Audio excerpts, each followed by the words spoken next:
साल 2022 वो साल था जब दुनिया में लॉकडाउन खत्म होने लगा था और कई देशों की इकोनॉमीज खुलने लगी थी। अपनी खस्ता हालत रेलवे से परेशान बांग्लादेश ने चीन को 580 फ्रीट वैगन्स और 100 पैसेंजर कोचेस का एक काफी बड़ा ऑर्डर उस टाइम दिया था, ये जानते हुए कि चीन से imported demo trains already Bangladesh के लिए घाटे का सौदा था। खैर, भारत के पड़ोसी देश होते हुए भी बांग्लादेश ने चीन को ये ऑर्डर दे तो दिया, पर 2023 से अभी तक बांग्लादेश इन कोचेस की मरम्मत से परेशान है। देर से ही सही, पर बांग्लादेशी सरकार अब लाइन पे आती हुई दिखाई दे रही है और आखिरकार एक काफी बड़ा पैसेंजर कोचेस का एक्सपोर्ट ऑर्डर भारतीय रेलवे को दे दिया गया है और जल्द ही बांग्लादेश में आप एकदम नए भारतीय रेलवे कोचेस को दौड़ता हुआ देख सकेंगे। मेन खबर पे आगे बढ़ने से पहले चैनल को सब्सक्राइब कर दीजिए। आपके लिए केवल 1 सेकंड का काम है, लेकिन इससे हमारी काफी बड़ी मदद होती है। तो हाल ही में रेलवे की कमर्शियल विंग राइट्स ने चीन के मुंह से इस ऑर्डर को छीन लिया है और बांग्लादेश की तरफ से भारत को 200 पैसेंजर कोचेस का ऑर्डर मिला है। दरअसल इस ऑर्डर को ग्लोबल मैन्युफैक्चरर से कंपटीशन के चलते हासिल किया गया।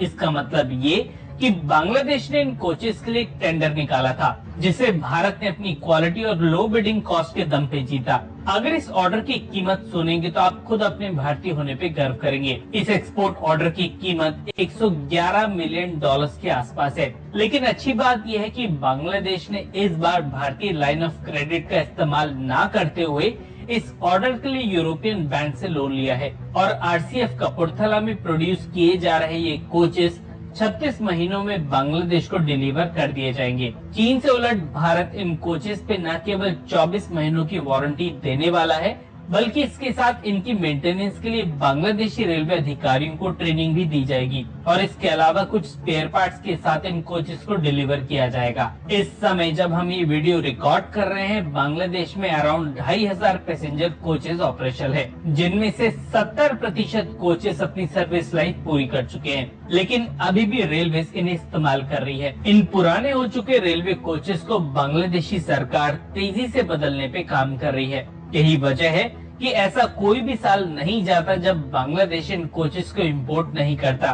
प्राइमरली बांग्लादेश भारत के अलावा चीन और इंडोनेशिया से इन पैसेंजर कोचेस को इंपोर्ट करता है, पर भारत के साथ बॉर्डर शेयर करने की वजह से बांग्लादेश शिपिंग कॉस्ट में करोड़ों रुपए बचा सकता है। लेकिन शायद किसी वजह से रेलवे के मेजर ऑर्डर्स भारत को छोड़ के चीन, कोरिया, जापान और इंडोनेशिया को चले जाया करते हैं। अब इसका कोई पॉलिटिकल रीजन है, अब बांग्लादेश भारत की क्वालिटी पे शक करता है, इसके बारे में कहना मुश्किल है। वैसे आपको बता दें कि कुछ सालों पहले बांग्लादेश ने भी रोलिंग स्टॉक्स के प्रोडक्शन को लेकर बातें उठाना शुरू कर दिया था, लेकिन इसका कोई भी नतीजा नहीं निकला। बांग्लादेश आज भी रेलवेज में चलने वाले कोचेस, वैगन्स, मेट्रो और लोकोमोटिव्स इंपोर्ट करता है। इनफैक्ट बांग्लादेशी रेलवेज में चलने वाले मेजर लोकोमोटिव्स आज भारतीय हैं। बांग्लादेश को एक्सपोर्ट होने वाले 200 कोचेस में 104 AC और 96 कोचेस नॉन AC होने वाले हैं। देखिए, आज भारत में जर्मनी, फ्रांस, इटली, US और जापान के अलावा